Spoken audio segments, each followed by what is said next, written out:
Hombres y mujeres libres, hoy hablaremos de un evento histórico que sucedió en el siglo pasado, pero no hace tanto, sino hace solo 61 años. Nos referiremos a la Revolución del 62 y a la caída de Frondizi. Dicha revolución fue un intento de golpe de Estado en Argentina, que tuvo lugar el 29 de marzo del 62. Fue dirigida por militares descontentos con el gobierno de Arturo Frondizi, quien había asumido la presidencia en 1958. Frondizi era el líder de la Unión Cívica Radical Intransigente y había llegado al poder con un programa de desarrollo industrial y de relaciones exteriores independientes. Los tres protagonistas de la Revolución del 62, o sea, quienes comandaban cada una de las tres Fuerzas Armadas, fueron el brigadier general Cayo Alsina, el teniente general Raúl Poggi y el almirante Agustín Penas. Fue motivada por el descontento de ciertos sectores militares con la política de Frondizi, en particular su decisión de permitir la participación del peronismo en las elecciones provinciales del 62, a pesar de la proscripción del peronismo impuesta por el régimen militar anterior. La presidencia de Frondizi estuvo marcada por una serie de altibajos políticos y su gobierno se caracterizó por enfrentar una serie de dificultades económicas y presiones políticas. A pesar de sus esfuerzos iniciales para promover políticas de desarrollo industrial y una mayor independencia económica, Frondizi se vio cada vez más limitado por la oposición de ciertos sectores políticos y militares.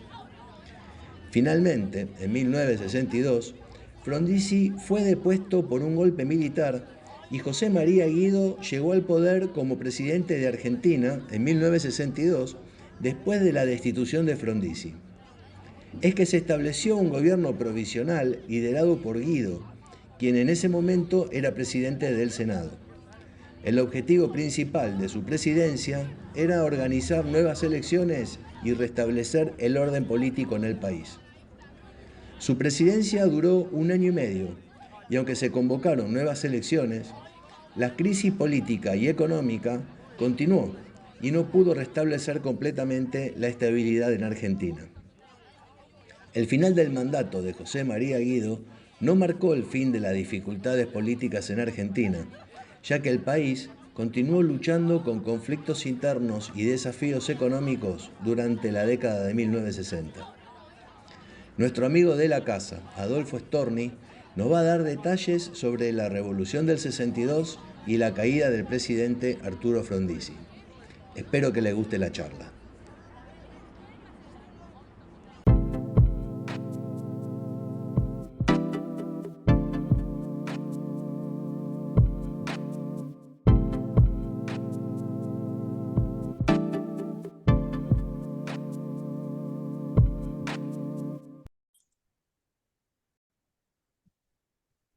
Adolfo, una vez más, ¿cómo estás?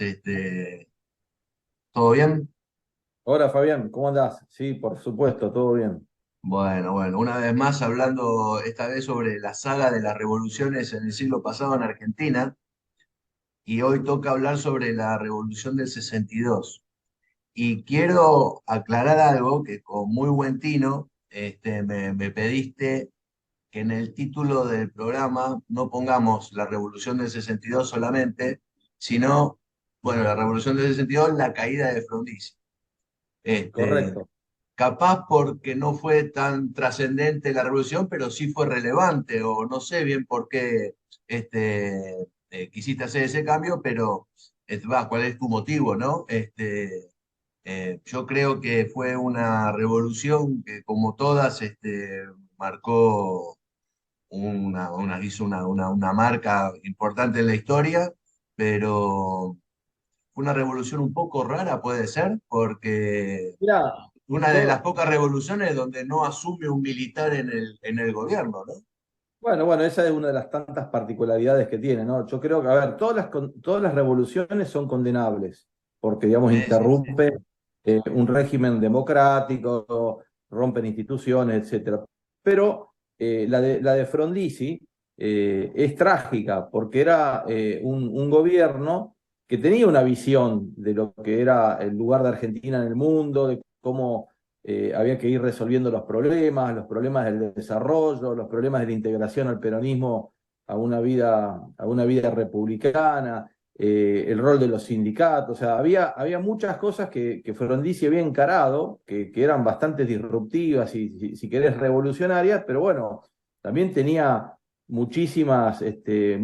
digamos, su gobierno empezó muy condicionado y débil, ¿no? O sea, para hablar del derrocamiento o la caída de Frondizi tenemos que hablar, digamos, del origen de Frondizi, ¿no? Cómo llega al gobierno. Y él llega fuertemente condicionado, porque gran parte de los militares que habían hecho la revolución del 55 operaban para otro candidato radical, que era Balbín, que cuando se quiebra el radicalismo, por un lado van la Unión Cívica Radical del Pueblo, liderada por Balbín, digamos, y el viejo tronco, si querés, mezcla de unionistas, los cordobeses y, digamos, la línea de intransigencia y renovación original. Y por otro lado, todos los seguidores de Frondizi, bueno, él quiebra el partido, lo hace Frondizi a propósito, sabiendo que necesitaba de los votos peronistas para ganar. Entonces hay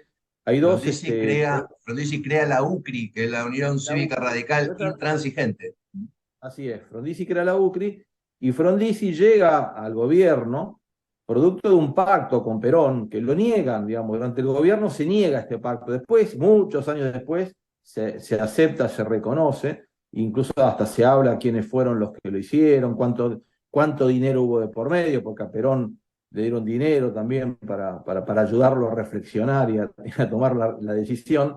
¿Quiénes fueron los mediadores, no? ¿Quiénes fueron los mediadores? ¿Quiénes fueron los mediadores? Digamos, ahí actuó Frigerio, que era, digamos, el operador todoterreno de Frondizi también y el ideólogo de muchas de sus iniciativas. Y por el lado de Perón estaba Cook, que luego se fue bien hacia la izquierda y bueno, y terminó siendo casi un líder intelectual o en las sombras de lo que fue el futuro movimiento subversivo, ¿no? Pero bueno, volvamos al origen. Entonces, por un lado, los militares no quisieron darle, no, hasta último momento dudaban si había que darle, permitirle asumir a Frondizi, y por otro lado, digamos, la principal causa de eso era sus simpatías o sus negociaciones con el peronismo, porque Frondizi entendía que todas las reformas y todas las medidas que había hecho el peronismo, ¿no es cierto?, entre el 43 y el 55, estaban para quedarse, no era que se podía volver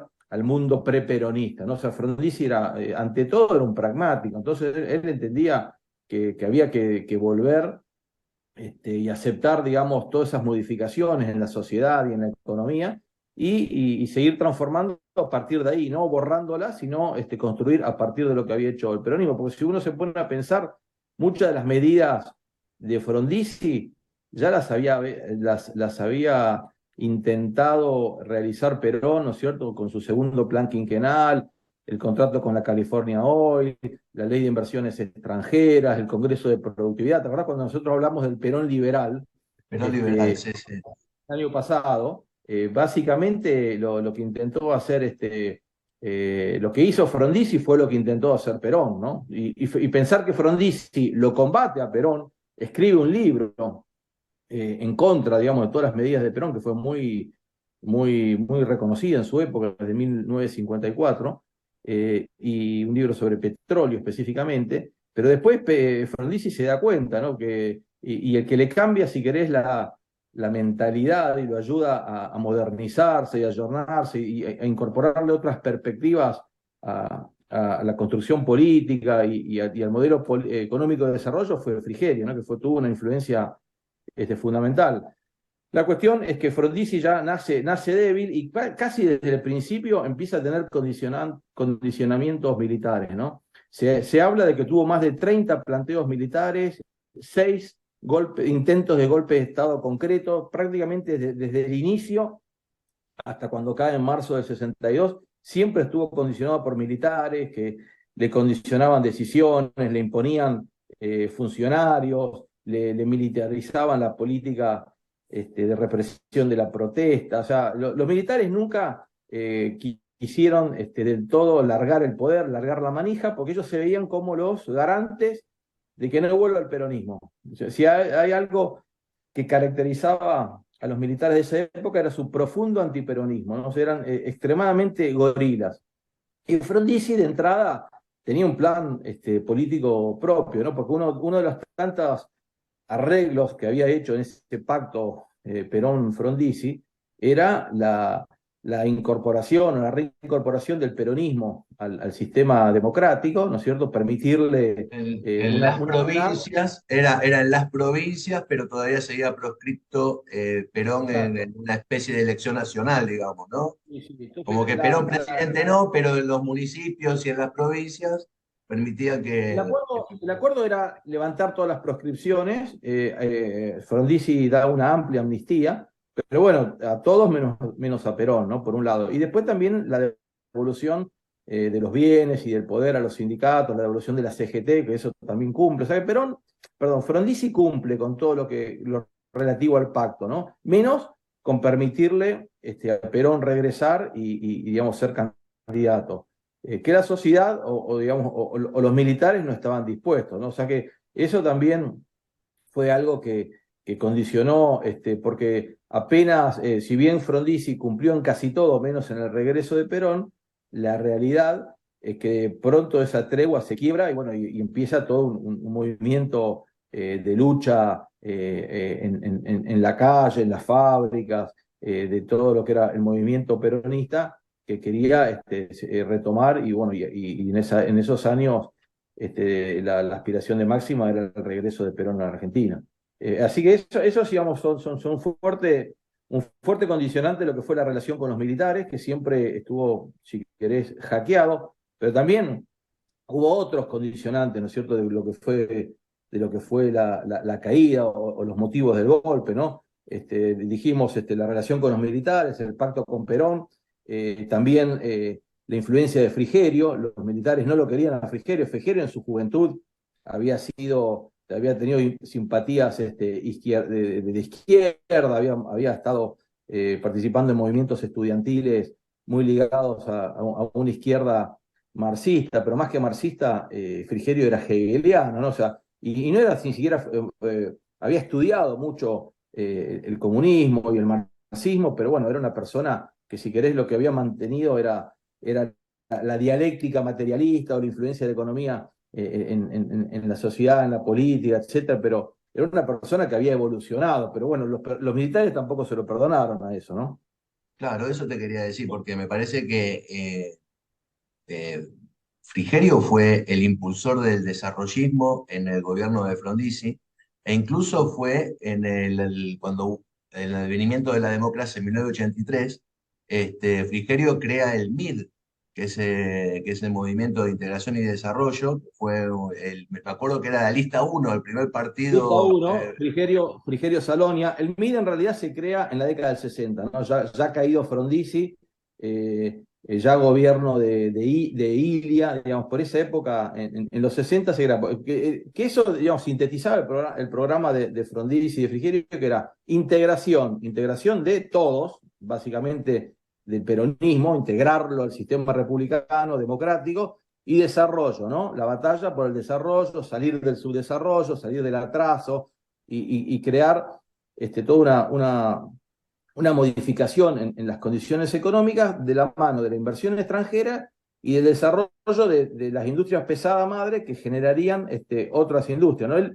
La crítica que hace Frondizi y Frigerio, si querés, al peronismo, es que hace un desarrollo industrial, pero de la industria liviana, que era muy intensiva en mano de obra. Eso permitió, Heladera, digamos, lavarropas y todo ese tipo de... lavarropa, plancha, ¿viste? Todo ese tipo de cosas, cocina, pero no teníamos el acero para la chapa y no teníamos después el combustible para los autos o para muchas de las máquinas. Entonces, eso generaba un déficit comercial y un déficit en la balanza de pago importante, y Argentina terminaba con las malas políticas, la emisión, el endeudamiento, bueno, todo eso que ya sabemos que se siguió utilizando y lo estamos viviendo ahora, digamos que no es nuevo, pero bueno, ya en la época de Perón pasaba. Entonces ellos dijeron, tenemos que lograr el autoabastecimiento petrolero, lo logra, digamos, en 4 años lo logra, con la mezcla de inversiones extranjeras y, digamos, redefiniendo el rol de YPF, incorporando el capital privado y en muchos casos extranjero a la producción. De ahí salen la mayoría de las grandes empresas nacionales petroleras nacen en esa época. Si bien había algunas extranjeras y locales de principio de siglo, pero digamos, el fuerte, las empresas fuertes aparecen en el gobierno de Frondizi, ¿no? Y el otro tema era también desarrollar toda una industria en esos años, digamos, industria del acero, y bueno, desarrollar lo que fue después Somisa, ¿no? Y todo eso. Después de ahí se generó la industria automotriz, la industria petroquímica, muchas industrias que también permitieron que Argentina se industrialice, ¿no? Fueron años de mucha industrialización. Pero bueno, volvamos a los motivos de la caída. O sea, mientras los peronistas estaban haciendo fuerza para eh, estar activamente involucrados en la política, los militares en otro lado salían constantemente de los cuarteles para ponerle condicionamientos a Frondizi. En el medio estaba Frondizi, que era el presidente de la nación. ¿Cómo sigue esta historia entonces? Bueno, entonces, Frondizi, digamos, siempre hackeado. Fíjate que casi al principio, a los 6 meses de gobierno, él, uno de los miedos que tenía era que lo reemplacen, ¿no? Que lo destituyan y lo reemplacen. Entonces, provoca la salida de su vicepresidente, cosa de tener él controlado o no tener un reemplazo natural, ¿no? Entonces, lo presiona Alejandro Gómez, que era el vicepresidente, que era un maestro santafesino del sur de Santa Fe. Lo presiona, lo amenazan con juicio político porque le decían que era un traidor y que estaba en tratativas con militares y opositores. Bueno, la cuestión es que este pobre hombre lo presionan porque Frondizi tenía un terrible miedo o veía un enemigo a su permanencia en el gobierno por parte de cualquier posibilidad constitucional de reemplazarlo, ¿no? Entonces termina siendo su reemplazante natural, sería el presidente del Senado, que era un senador rionegrino llamado José María Guido, que es el que lo termina reemplazando. Pero también, bueno, había otros motivos. Otro muy importante fue en las semanas, 2 semanas antes de la destitución de Frondizi hubo elecciones, ¿no? Elecciones tanto para gobernadores, para algunos gobernadores, como para el Congreso Nacional. Y en estas elecciones hace una gran elección el peronismo o el neoperonismo, ¿no? Que tenía distintos nombres, ¿no? Se llamaba Unión Popular, Tres Banderas, bueno, depende de la provincia, Movimiento Popular Neuquino, tenía distintos nombres, que era el peronismo sin Perón, y hace una gran elección. Frondizi retiene algunas provincias clave, pero bueno, la gran parte de las provincias se las lleva este peronismo. Y el que digamos, la candidatura o, digamos, la victoria más preocupante era en la provincia de Buenos Aires, donde gana un sindicalista que se llamaba Framini, Andrés Framini, que era un sindicalista combativo, que después, bueno, con los años se fue corriendo hacia la izquierda, y eso preocupó mucho a los militares, ¿no? Y los militares también ahí le piden que anule las elecciones, muchas dudas, idas y vueltas. La cuestión es que termina anulando las elecciones. Después otro tema que también produjo mucha preocupación, mucho planteo militar, fue la política argentina hacia Cuba. Durante el inicio del gobierno de Frondizi, el grupo de Fidel Castro, el Che Guevara y compañía toman el poder, ¿no? El 1 de enero del 59. Y al principio, como todo golpe revolucionario que pone a un militar, a una dictadura militar, fue bienvenido, ¿no? Fue, digamos, aplaudido en todo el mundo, no solamente en Argentina, sino en Estados Unidos, Europa, América Latina, etcétera, ¿no? Lo veían como verdaderos salvadores, libertadores, ¿no es cierto?, del país. Pero al poco tiempo empieza a tener un tinte comunista, socialista, de izquierda, ese nacionalismo de izquierda. Empiezan a estatizar empresas, empiezan los exiliados, bueno, y hasta que se produce una crisis, ¿no? Y Frondizi había hecho muy buena relación con los presidentes americanos, primero con Eisenhower, después con Kennedy, muy buena relación personal. De hecho, mira si era vivo Frondizi, que en un momento pone como canciller a Cárcano, que Cárcano era un político cordobés que venía del viejo Partido Conservador, ¿no es cierto? El padre había estado en la época, había sido gobernador de Córdoba en la época de Roca, Juárez Elmo, ¿no? Venían del siglo XIX, pero este Cárcano había sido embajador argentino en Gran Bretaña en la época de la Segunda Guerra Mundial, y ahí el embajador americano era Kennedy. Entonces se habían hecho amigos las familias y veraneaban, viste, los Kennedy venían a la estancia de Cárcano en Córdoba, los Cárcanos pasaban en Estados Unidos en la casa en el mar de los Kennedy, había una relación. Entonces, llega a hacerse una muy buena relación personal. Y más allá de que Argentina, por la posición de Frondizi, era no expulsar a Cuba de la OEA y no condenarla y no hacerle un embargo, si bien condenaba el comunismo, digamos, cualquier ataque directo o aislamiento iba a producir dejársela en bandeja a la Unión Soviética. Entonces, Kennedy le encarga una mediación a Frondizi. Y esa mediación, que obviamente fue secreta, fue siempre mal vista o mal entendida porque se lo veía como que Frondizi estaba ayudando a Cuba, ¿no? Cuando en realidad lo que quería era que Cuba no perderla definitivamente, digamos, del sistema americano y termine siendo un satélite más comunista. Y eso produce, viste, una visita de Fidel Castro a la Argentina, apenas asume en el 59, después hay otra visita del Che Guevara en el 61, secreta, había habido una conferencia en Punta del Este de cancilleres, y bueno, Che Guevara participa, Argentina obviamente también participa, hay muchos testigos que escribieron sobre eso, Camilión, después ya me voy a acordar el otro persona que vivió hasta hace poco, ¿no? Fue uno de los últimos testigos de esa época. Y Albino Gómez, perdón, ahí está el nombre, Albino Gómez. Esas personas escribieron mucho sobre esos días.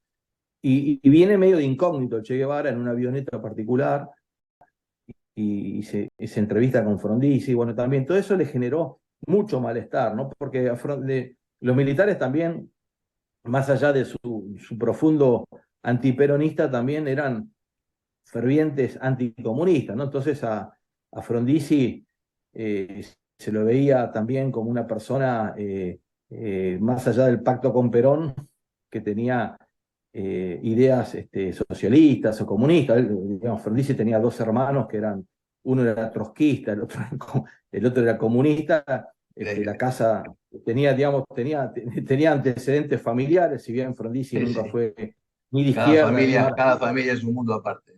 Exacto. Pero la cuestión que Frondizi también fue muy atacado por esto y le Ahora, generó discúlpame, un Adolfo, montón un montón de dolor de cabeza, ¿no? sí, discúlpame, era muy difícil convivir en esa época porque mientras los militares sentían de que algo había ahí, algo estaba tramándose porque eso de entrevistarse secretamente con el Che Guevara podía generar cualquier tipo de suspicacia.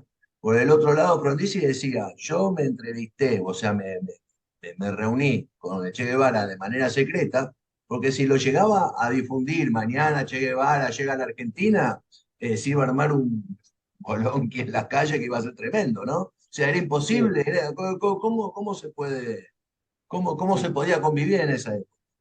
sí, y no eran, y siguen los motivos, ¿no? Porque también acordémonos de lo que fue la famosa batalla del petróleo, ¿no? De incorporar el capital privado a la explotación de petróleo, que era siempre como un tabú, ¿no? El petróleo es del Estado, el subsuelo del Estado, no, los privados no deben participar, es un monopolio estatal. Bueno, él rompe con todas esas creencias que venían, digamos, casi de principio de siglo, ¿no? La escuela de Mosconi, después lo que fue el YPF durante el primer peronismo, ¿no? Hasta que Perón quiere cambiarlo. Así que eso le trajo muchos dolores de cabeza y ataques de sus originales correligionarios, ¿no es cierto?, que seguían pegados a esa, si querés, ese pensamiento económico, los radicales. Pero después todo el nacionalismo, ¿no?, que lo ataca mucho. Después, otro tema que, si bien no son causantes de la destitución, sí fueron causantes de malestar, ¿no? Porque hay, digamos, están las causas puras de la destitución, que es el pacto con Perón, los problemas con Cuba, ¿no? Que eran, digamos, la influencia de los militares, la influencia de Frigerio, que no lo querían, pero después hay otros que generaron mucho malestar, que fue el tema de la batalla del petróleo, que fue las universidades privadas, ¿no? Que él le permite que otorguen títulos, ¿no? Y ahí nacen en esa época la Universidad Católica Argentina, la Universidad del Salvador, digamos, las primeras universidades que eran, digamos, que pertenecían a la Iglesia Católica, que, digamos, toda la tradición de educación laica no lo quería, por eso se genera en esa época la discusión educación laica o libre, donde, digamos, el gobierno, a través digamos, de lo que fue la ley esta de universidades privadas, le permite, fue muy atacado, y, digamos, y el principal sostenedor de la postura contraria era su hermano, ¿no? Que era Ricieri Frondizi, que era el rector de la UBA, nada menos, y era el principal enemigo de esta ley, digamos, y atacaba a su propio hermano, ¿no? O sea, fíjate que pobre Frondizi hasta tenía problemas con la familia por alguna de sus medidas políticas. Y después, obviamente, incorporar al peronismo a la vida republicana, si querés, el sistema democrático, era casi mala palabra, ¿no? Porque, como dije, los militares veían al peronismo como la fuente de todos los males digamos, lo querían proscripto, sin derechos, y era, en el fondo, una democracia, si querés, con proscripto, ¿no? Entonces, cuando un tercio, 40, la mitad, digamos, depende cuánto era el partido, la fuerza del partido peronista en esos años, pero la realidad es que tenía su peso, ¿no? O sea, está sobreestimado, ¿no? Porque todo el mundo cree que el peronismo, después de la Revolución del 55, era mayoritario, ¿no? O sea, está visto que tanto por lo que fue la manifestación del voto en blanco en la elección de los constituyentes, ¿no? Cuando se hace la reforma, la reelección del 58, después todas las elecciones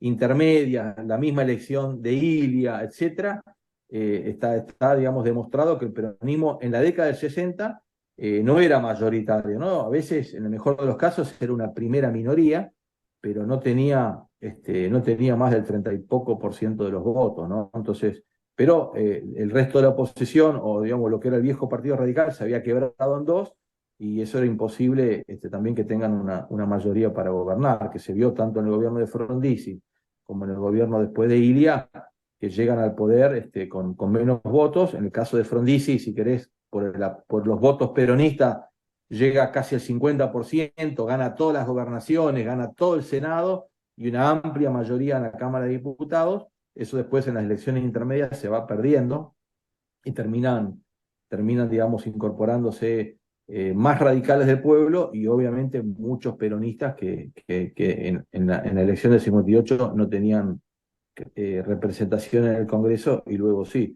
Entonces, el pobre Frondizi, digamos, nace su gobierno condicionado, lo condicionan durante todo el gobierno, ya al último tiempo está hackeado por los militares, está hackeado por los radicales del pueblo, por los nacionalistas, por la izquierda, por los que no querían la universidad libre, por los Peronistas.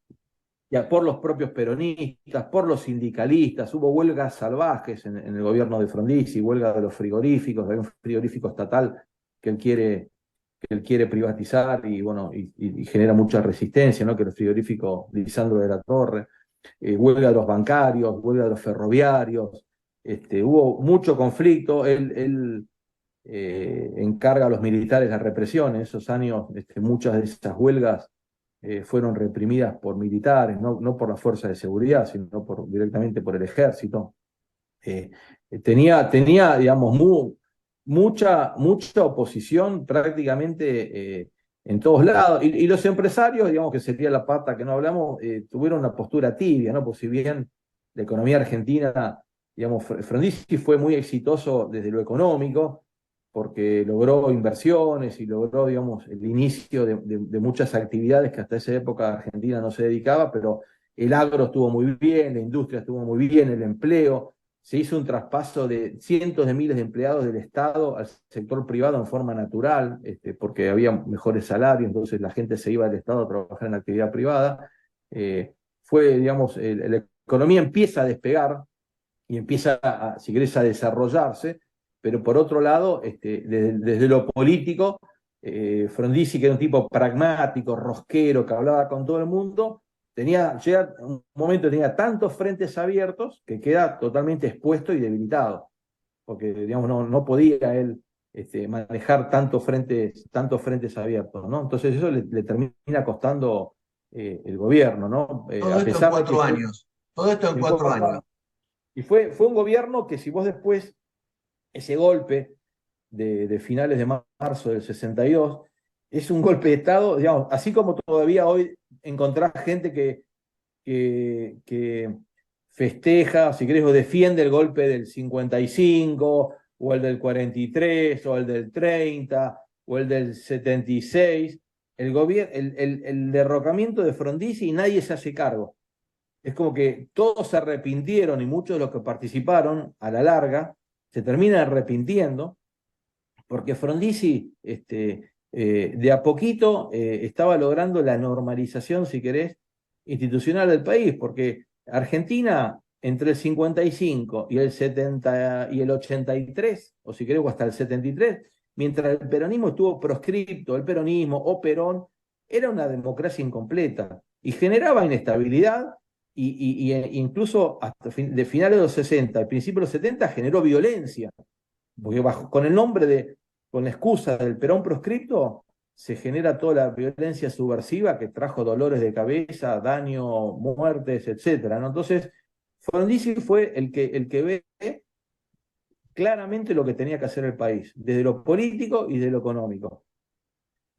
Tiene éxito en lo económico, muchas de las iniciativas subsisten a través de las décadas y digamos, muchas industrias se generan en esos años, pero en lo político fracasa, ¿no? Porque no puede convencer al resto de la clase política y a los militares de que había que integrar al peronismo. Y eso fue, digamos, uno de los causales fundamentales de su derrocamiento. ¿Y el golpe? 29 de marzo del 62. Y el golpe más, son esos golpes que de tan anunciados y tan esperados era como algo inevitable, y lo gracioso, si querés, es que no sabían qué hacer los militares, ¿no? Porque nadie quería una dictadura militar, querían el alejamiento de Frondizi, pero Nada más. Frondizi no tenía vice, entonces no sabían qué hacer, y digamos, el jefe militar quería asumir él, el resto de las Fuerzas Armadas mucho no acompañaba esa idea, y cuando están ahí por voltearlo, en las horas previas, no sabiendo qué hacer, el propio Frondizi le dice, bueno, usted lo que tiene que hacer es durante el cambio de guardia, así nadie me defiende, me apresan, me llevan a una prisión militar, yo quiero que sea la isla Martín García, hacen funcionar la ley de acefalía, me reemplaza el presidente provisional del Senado, o sea, casi como que cuando él ya se queda solo y todas las misiones que hubo, que incluso hasta el propio Aramburu, ¿no? Participó en la mediación entre militares y Frondizi para ver cómo se salía, digamos, de ese vacío de poder, de ese condicionamiento extremo. Cuando no se sabía qué hacer, el propio Frondizi les da la idea a los militares y él dice, nosotros no podemos volver a un gobierno militar, esto tiene que tener una salida pseudo democrática o republicana, y él es el que arma la idea, la rosca de ponerlo, y se le anticipa a los militares, ¿no? Porque lo Sí. hacen con el presidente, con uno de los miembros de la Corte Suprema, que era Julio Ianarte, arman todo ese reemplazo institucional, y bueno, Frondizi termina preso Martín García, después lo mandan a la Patagonia, estuvo preso hasta el día de la asunción de Ilia, como si fuera, viste, un ladrón, un corrupto, un delincuente, y lo que había tratado de hacer Frondizi fue desarrollar el país por un lado, y por otro lado institucionalizarlo y que no haya más proscriptos, ¿no? O sea que después algo que por lo que se lo atacó, terminó siendo aplaudido y reconocido, y después no hay prácticamente político moderno en Argentina que no reivindique la figura de Frondizi, ¿no? Porque lo escuchás a todos los políticos, si querés, del 83 en adelante, y todos se manifiestan herederos, intelectuales, políticos, admiradores, todo el mundo, digamos, Frondizi de ser el cuco, el monstruo, el manipulador, el maquiavélico, o sea, el monje negro, él y Frigerio terminan siendo dos tipos adelantados, Frondizi un estadista, un pensamiento a largo plazo,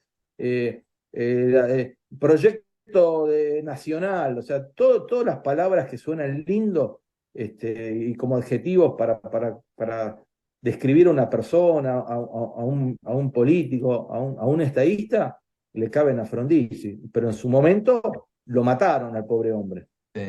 Hay una anécdota que dice que, más allá de que vos contaste de que Frondizi aconseja a los militares cómo hacer esta especie de golpe de destitución, eh, Argentina estuvo unas cuantas horas sin presidente porque Frondizi se lo lleva y nadie asume, pero pasan horas, no te digo Mirá, 24 horas.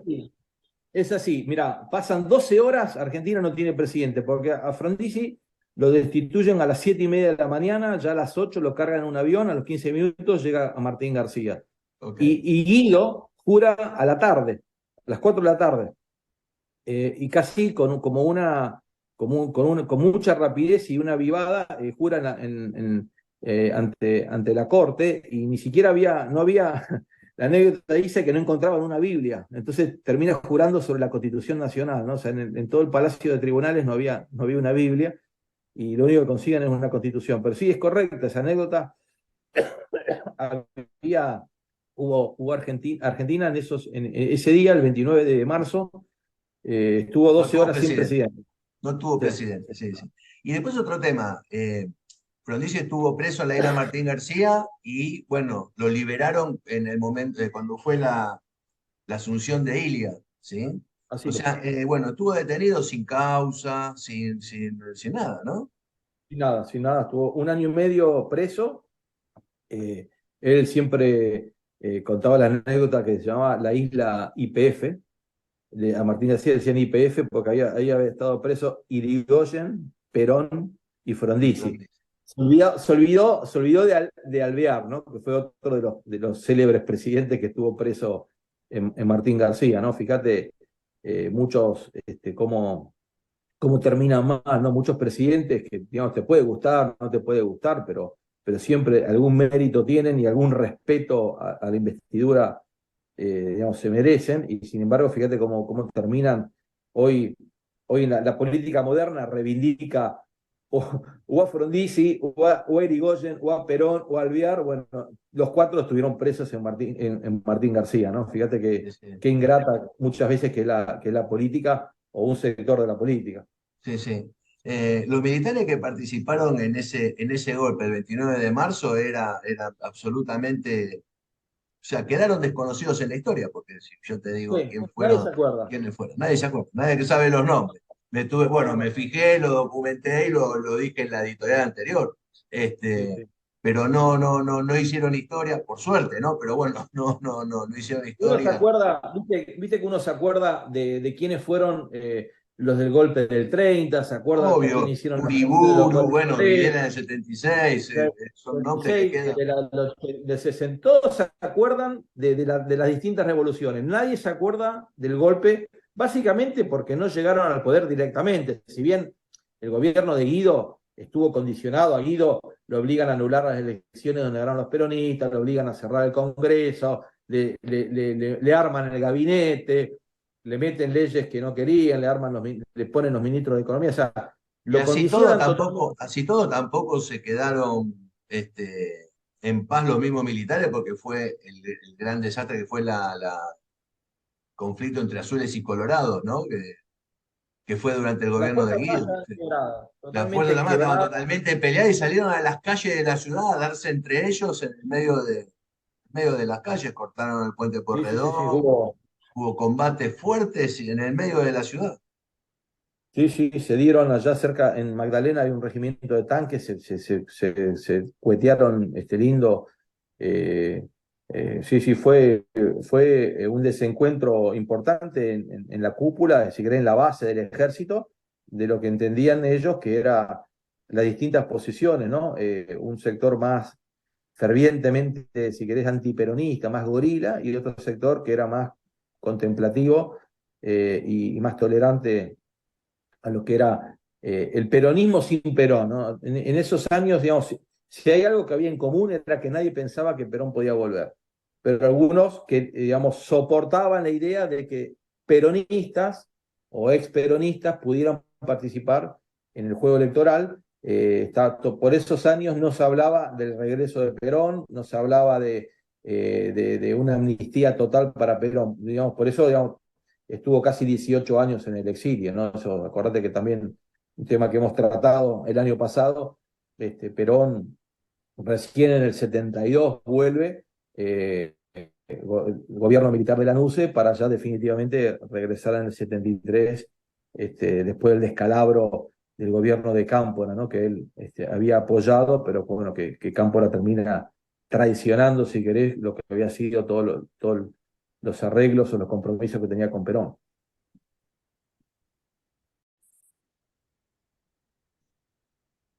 Bueno, volvemos, Adolfo. Una cosita, fue una revolución donde no se tiró un solo tiro, ¿no? Nada, correcto, fue una revolución de palacio, como se dice también, ¿no? Un golpe de Fue palacio. Ahora, totalmente. qué impunidad, ¿eh? Porque los militares entraron a la Casa Rosada, lo agarraron del cuello de la camisa y se lo llevaron a Frondizi, así nomás, ¿no? El presidente de la No, Nación. de Olivos, Frondizi estaba en Olivos, Ah, perdón, bueno. se lo llevan a la residencia de Olivos tempranito, y ya estaba, digamos, se lo veía venir, ¿no? Los días previos hubo desde la gestión de Aramburu para tratar de acercar posiciones y los militares y toda la clase política, porque acá no hay que olvidarse de que, de que toda la clase política, junto con los militares, pedía como fruto, si querés, como condición para cualquier negociación, el alejamiento de Frondizi. Nadie quería que permanezca el poder. Eso por un lado. Después, por otro lado, hubo una gestión también de último momento que Frigerio le encomienda a Timerman, Jacobo Timerman, que era periodista, que se ponga en contacto con Perón para que Perón de alguna manera en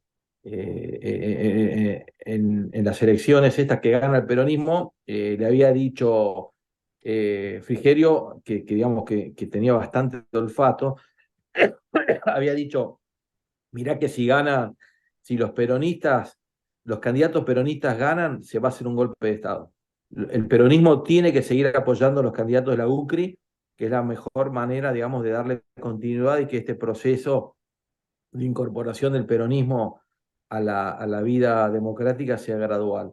Ellos lo veían como una posibilidad de golpe 2 semanas antes y propio Frondizi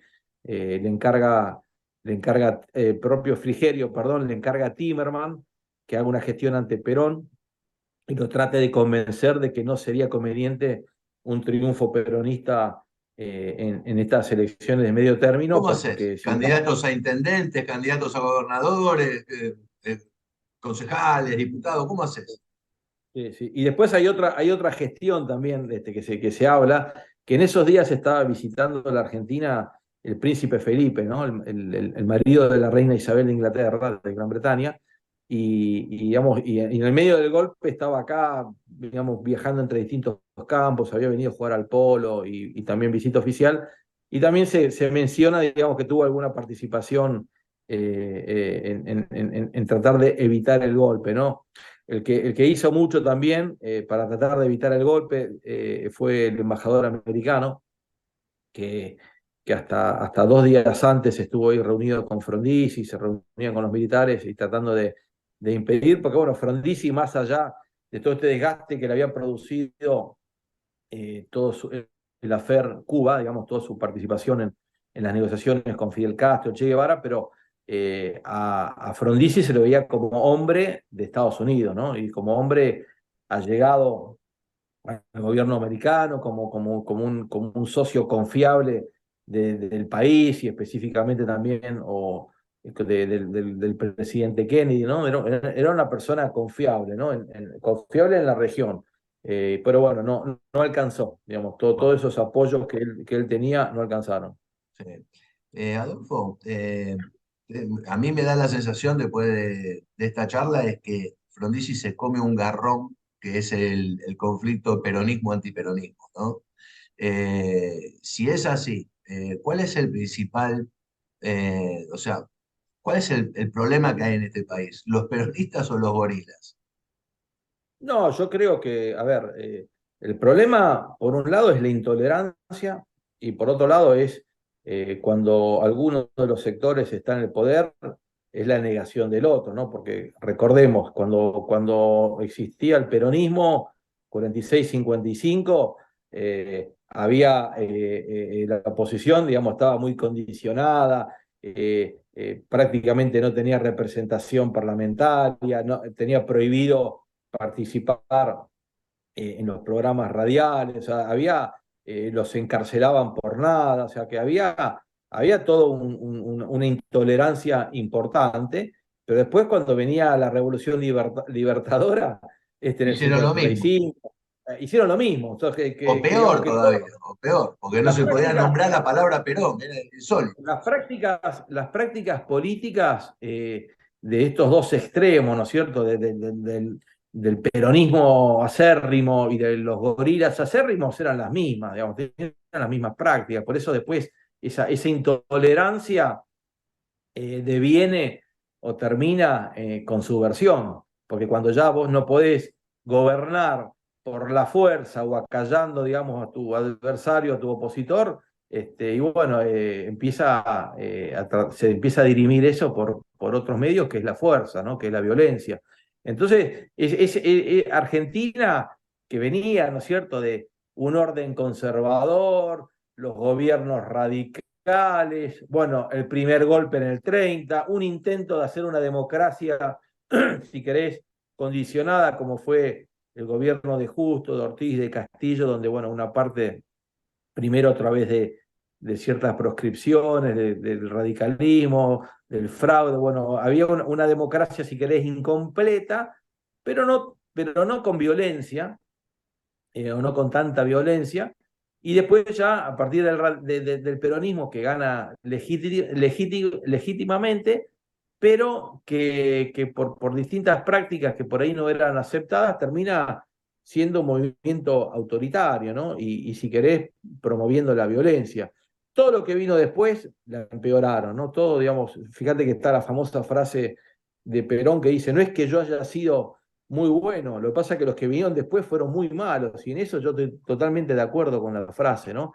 Mm. Los políticos argentinos, después de Frondizi, que fue el único que intenta integrar, armonizar, darle un proyecto, digamos, de incorporación del peronismo al sistema democrático, prácticamente hasta el 73 no existe más. Si bien hubo candidatos peronistas, ¿no es cierto?, en el gobierno de Ilia, que ganaron algunas gobernaciones, tenían representación en el Congreso, pero digamos que no con tanta apertura, si queréis, con tanto libertad como que hubo en el gobierno de Frondizi, ¿no? Así que cuando hay posiciones extremas terminan en violencia, ¿no? Sí, sí, sí. Digamos, podemos hoy atacar tanto el peronismo como el gorilismo o antiperonismo acérrimo, bueno, cometieron muchos errores, ¿no? Se equivocaron mucho. Sí, sí, yo creo que es así. Bueno, Adolfo, nos vamos a encontrar 4 años después, ¿eh? En la Así Revolución es, del 66. Es sí, poquito, sí, cuatro sí, años que no es también, nada, ¿eh? Nos vamos a encontrar enseguida. pero pasaron tantas cosas en el medio, ¿no? Sí. Pasaron muchas cosas en esos años y también podemos decir que fue otro golpe incruento, ¿no? Que no hubo derramamiento de sangre, como que se iban civilizando los golpes, pero bueno, también No, siempre el pero mismo trasfondo, ¿no? claro, ¿Cuál claro. era, cuál era el error de Absolutamente este antidemocrático y una impunidad por parte de los sectores militares que, como te dije recién hace unos minutos, entrar a la sí, Quinta de Olivos, de agarrarlo de la camisa a Frondizi y decirle venga conmigo, sí, este, es de una... sí.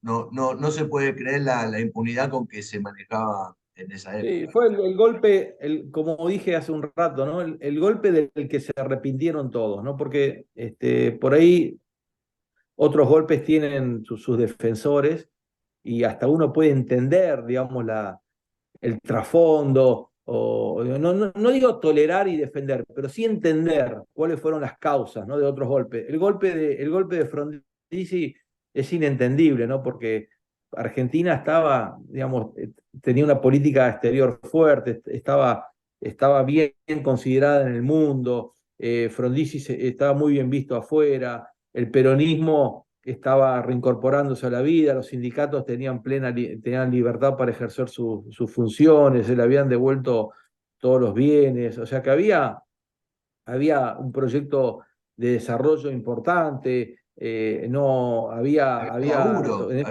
Adolfo. laburo, había pleno empleo, se había achicado el Estado naturalmente, ¿no es cierto?, por decisión propia de los empleados públicos, iban a laburar al sector privado, y sin embargo no alcanzó, ¿no? Yo siempre por eso digo, triunfó el proyecto económico de Frondizi, triunfa, el proyecto político fracasa, que Bueno, fue, digamos, que todavía seguimos. A ver, la historia del siglo XX de Argentina es el fracaso de la política, que eso te trae el fracaso de la economía, de la sociedad, digamos, de las instituciones, pero lo que fracasa en la Argentina es la política, ¿no? Es los sí, sí, consensos sí. básicos, las políticas de Mira, Estado, hoy estamos entenderse, con, la mirada a largo plazo. hoy estamos con altos índices de inflación, feriado cambiario que me acabo de enterar ahora mientras estamos hablando, este, pero el problema es la política, y la El problema política es es la lo que política. genera estos desastres que están ocurriendo económicamente. Exactamente, exactamente. Así que eso lo venimos viviendo desde hace décadas. Esperamos siempre, esperemos que con esta próxima elección en unos días, eso empiece a cambiar, ¿no? Uno es escéptico porque ya vivió varios cambios de gobierno y, digamos, se ilusiona y pasa, como dice el libro, de la ilusión al desencanto. Hay un libro de Liachi Gerchunov que dice, uno pasa siempre de la ilusión al desencanto. Bueno, esperemos que esta vez no termine en desencanto, sino que tengamos un país mejor. Bueno, Adolfo, nos vemos en la próxima revolución. Mira qué manera de despedirnos. ¿Eh? Muchas gracias, ¿eh? Bueno, Chao, chao, un nos vemos. abrazo.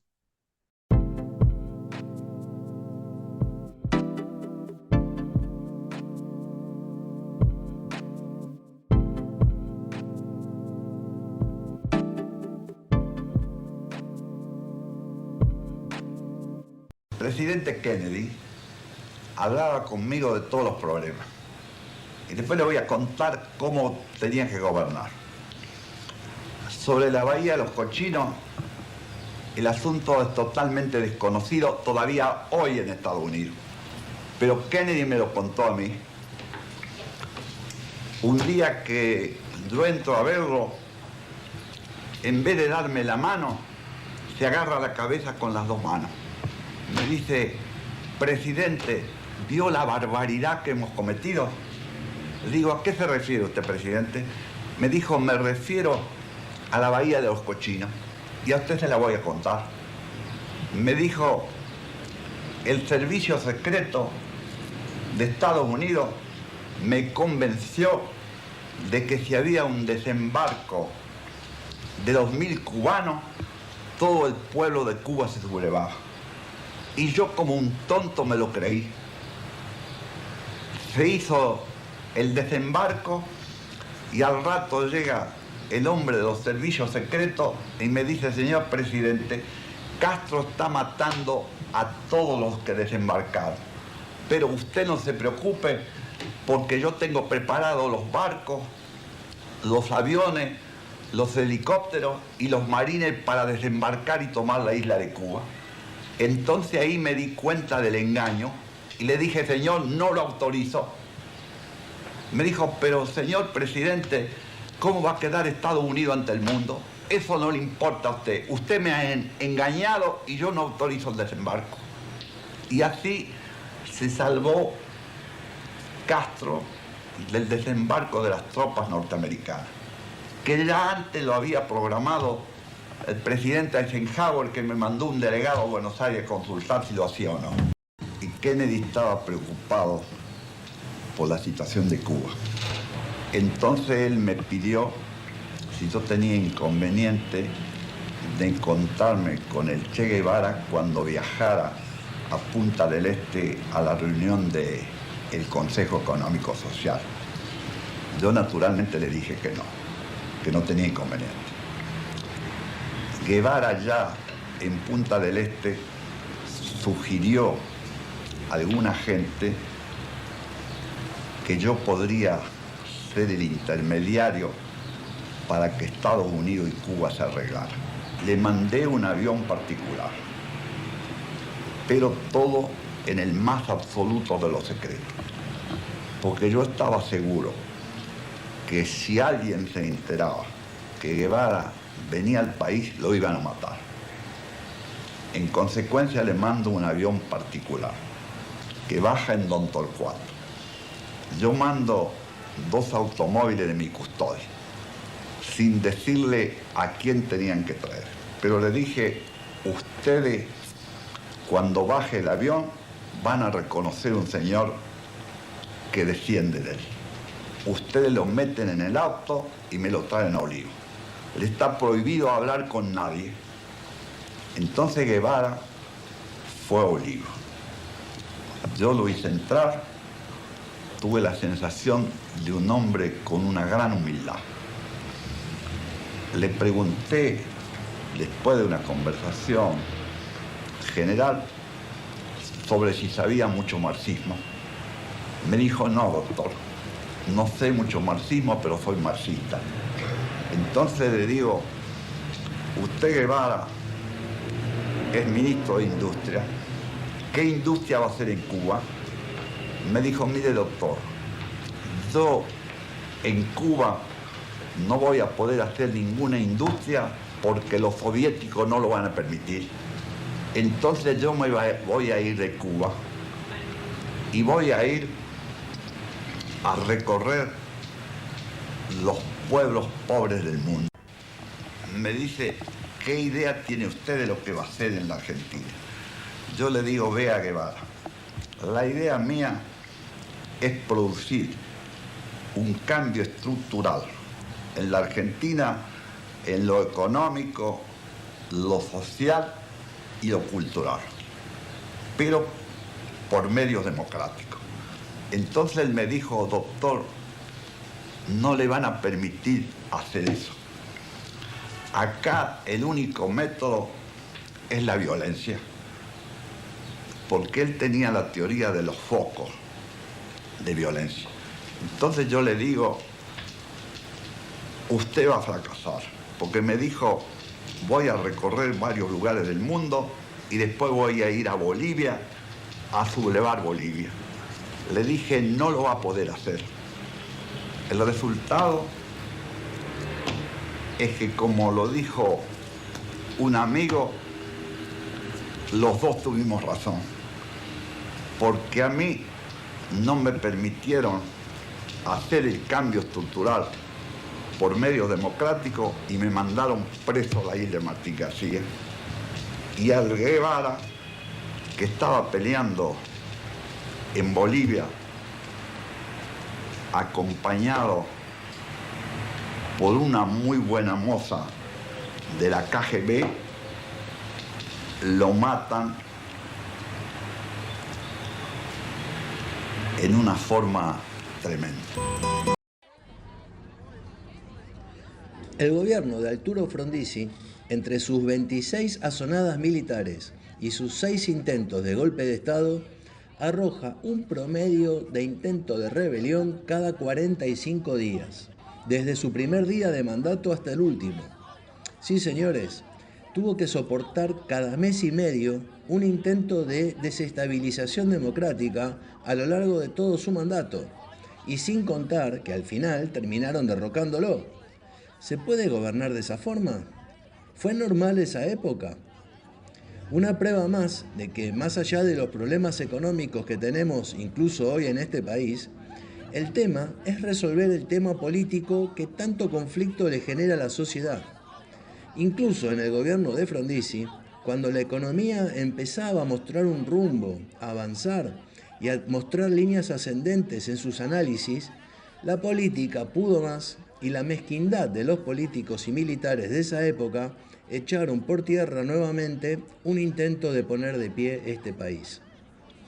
Como bien dijimos en la charla con Adolfo Storni, no sabemos si el problema de este país fue el populismo peronista o el gorilismo, que nunca supo mostrar una mejor cara para hacer olvidar al Pocho, que encima estaba en el exilio y echado de nuestro país.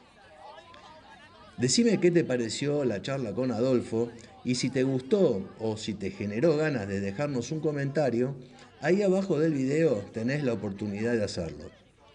Dale like si te gustó el programa de hoy y suscríbete a mi canal de YouTube. Tu participación es más que importante. Hombres y mujeres libres, es un verdadero placer hacer este programa y sembremos entre todos las semillas de las ideas libertarias. Pasen una buena semana, cuídense y viva la libertad.